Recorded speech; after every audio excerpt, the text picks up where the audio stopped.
Lecture में असीं properties of real number के बारे में सिखंदासीं। रियल नंबर जो प्रॉपर्टीज़ एडिशन में भी आहिनि ऐं रियल नंबर जी प्रॉपर्टीज़ मल्टीप्लिकेशन के लिहाज़ खां भी आहिनि। पहिरियों असीं डिस्कस कयूं था properties of real numbers with respect to addition.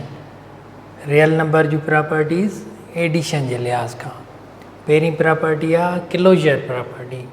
Closure property जो मक़सदु इहो आहे विथ रेस्पेक्ट टू एडिशन त जॾहिं के भी असीं ॿ अदद रियल नंबर जा खणंदासीं ऐं उन जी एडिशन कंदासीं त उन जो आंसर भी सेट ऑफ रियल नंबर मां ईंदो। के भी ॿ नंबर खणूं सेट ऑफ रियल नंबर जा त रियल नंबर मां ई आंसर ईंदो। फॉर एग्ज़ाम्पल अगरि असीं 2 ऐं 5 था खणूं त आंसर घणो ईंदो 7 ईंदो। 2 भी रियल नंबर सां तालुक़ थो रखे, 5 भी रियल नंबर सां तालुक़ थो रखे। ॿिन्ही खे एड कयोसीं 7 मिलियो, 7 भी रियल नंबर सां तालुक़ थो रखे। त ही थी वई क्लोजर प्रॉपर्टी।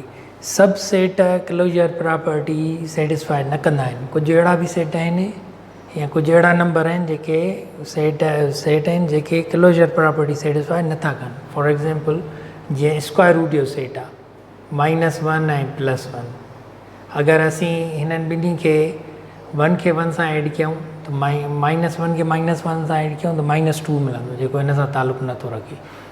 1 खे 1 सां एड कयूं त 2 मिलंदो, उहो हिन सां बिलोंग नथो करे।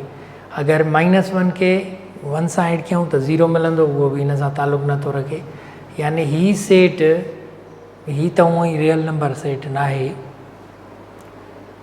सेट ऑफ रियल नंबर न आहे, तंहिंजे करे हिन में क्लोजर प्रॉपर्टी सेट में न आहे। अहिड़ा खोड़ सेट आहिनि जेके क्लोजर प्रॉपर्टी सेटिस्फाई नथा कनि। Set of real number closure property satisfy करे थो। कहिड़ा भी 2 रियल नंबर खणो, उन्हनि खे एड कयो, उन्हनि जो answer set of real number में ई ईंदो।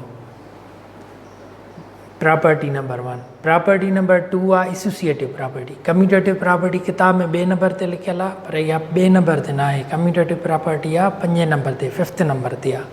किताब में 2 नंबर ते लिखियल आहे। बहरहाल असीं कम्यूटेटिव प्रॉपर्टी खे डिस्कस कयूं था। 5th number property commutative property. Commutative property यानी मटा सटा वारी ख़ासियत। x + y, x खे y सां एड कयूं या y खे x सां एड कयूं, आंसर ॿिन्ही में सेम अची वेंदो, पर मटा सटा थी वई। हिन खे चइबो आहे कम्यूटेटिव प्रॉपर्टी। जीअं 5 + 7 या 7 + 5 ॿिन्ही खे एड कयूं त सेम आंसर अची वेंदो ॿिन्ही साइड ॾांहुं। इहा थी वई कम्यूटेटिव प्रॉपर्टी। प्रॉपर्टी नंबर 2 आहे एसोसिएटिव प्रॉपर्टी। एसोसिएटिव प्रॉपर्टी अगरि 3 नंबर आहिनि, उन्हनि जी एडिशन आहे x, y ऐं z, त असीं अगरि y + z कयूं पहिरियां, पोइ वरी जेको आंसर मिले उहो x सां एड कयूं, या x ऐं y एड कयूं, पोइ जेको आंसर मिले z सां एड कयूं, आंसर सेम ईंदो। इहा एसोसिएटिव प्रॉपर्टी आहे। रियल नंबर में हिते कुझु सिंबल यूज़ थियल आहिनि। जीअं सिंबल ही आहे, हिन खे पढ़िबो बिलोंग्स टू या इज़ मेंबर ऑफ, ऐं ॿी सिंबल यूज़ थियल आहे ही, हिन खे पढ़िबो फॉर ऑल, ऐं ॿी हीअ इम्प्लाइज़ दैट। हिन सिंबल खे पढ़ो इम्प्लाइज़ दैट, इम्प्लाइज़ दैट। ऐं ही इक्वल साइन, ही हल्की फुल्की साइन एडिशन असांखे ख़बर आहे अॻ में। Associative property. 3rd प्रॉपर्टी आहे एडिटिव आइडेंटिटी। एडिटिव आइडेंटिटी यानी एडिटिव आइडेंटिटी उहो नंबर आहे जेको कंहिं भी नंबर सां एड कयो उन नंबर ते फ़र्क़ु न पवंदो, उन नंबर जो रिज़ल्ट सेम ई ईंदो। जीअं 0 आहे, 0 कंहिं भी नंबर सां तव्हां एड कयो रियल नंबर सां, उहो रियल नंबर सेम ई रहंदो। 5 + 0 सेम 5, 7 + 0 7 सेम 7।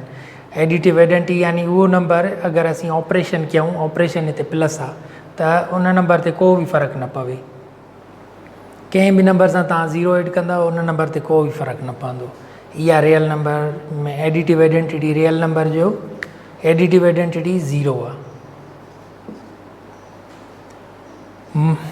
ऐं फोर्थ नंबर प्रॉपर्टी आहे एडिटिव इनवर्स। एडिटिव इनवर्स यानी उहो नंबर अगरि ॿ नंबर पाण में जेके हिक ॿिए जा इनवर्स आहिनि एड कंदासीं त असांखे आंसर मिलंदो, आइडेंटिटी मिलंदो। जीअं मिसाल 5 जो इनवर्स छा थींदो, -5 थींदो, त ॿिन्ही जो आंसर छा थींदो, 0 थी वेंदो। -7 जो आंसर थी वेंदो +7, ॿई अगरि असीं ऐड कंदासीं त आंसर 0 थी वेंदो, यानी असांखे हेॾां आइडेंटिटी मिलंदी वेंदी। हीअ ॿई हिक ॿिया इनवर्स आहिनि। एडिटिव इनवर्स, एडिटिव इनवर्स माना जोड़ जा उपतड़, जमाई उपतड़, जमा जा उपतड़, जोड़ जा उपतड़। -1/2 आहे रियल नंबर, हिन जो उपतड़ थींदो 1/2। Additive inverse. तव्हांजो इहो ज़रूरु क्वेश्चन हूंदो त रियल नंबर छा आहे। मुंहिंजे गुज़िरियल लेक्चर में तव्हां ॾिसी सघो था रियल नंबर छा आहे, या उहो बि उनजी बि लिंक हिन सां गॾु अपलोड कंदुसि। रियल नंबर जूं properties with respect to multiplication, closure property. Multiplication जी क्लोजर प्रॉपर्टी बि साॻी तरह हिन वांगुरु ई आहे त ॿ नंबर के बि मल्टीप्लाए कयो उन्हनि जो तालुक़ु रियल नंबर सां हूंदो। रियल नंबर जी इहा प्रॉपर्टी एग्ज़िस्ट करे थी। जीअं 5 ऐं 7 आहे त तव्हांखे 35 मिलंदो, 35 बि रियल नंबर सां तालुक़ु रखे थो। रियल नंबर जो सेट सॼो क्लोज़्ड आहे, क्लोजर प्रॉपर्टी खे सेटिस्फाई करे थो। पर कुझु सेट अहिड़ा हूंदा आहिनि जेके क्लोजर प्रॉपर्टी सेटिस्फाई न कंदा आहिनि मल्टीप्लिकेशन जी। जीअं हीअ सेट आहे, हीअ त सेटिस्फाई करे थो। 1 खे 1 सां -1 खे -1 सां कयो 1 मिलंदो, +1 खे +1 सां कयो त बि 1 मिलंदो तव्हांखे, ॿिन्ही खे मल्टीप्लाए कयो त -1 मिलंदो।